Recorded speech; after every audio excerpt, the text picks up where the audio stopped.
बास झालं आता. मी आपण शहरात जायचं म्हणतोय. काय राहिलंय या गावात? दिसत ना फक्त 4 तास लाईट असते, बाकी सगळा अंधारच. घरात अंधार, गावात अंधार, आयुष्यात बी अंधारच.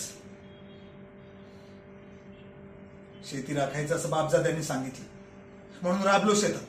पण हाती काय आलं? ना गाजर ना मुळा. वेळेवर पेरावं तर पाऊस पडत नाही, आणि तो पडला तर एवढा पडतो की सारं पीकच वाहून नेतोय. त्यातून सुटलो तर शेतावर रोग पडतायत. त्यातून कसा बसा वाचलो तर मालाला भाव नाही.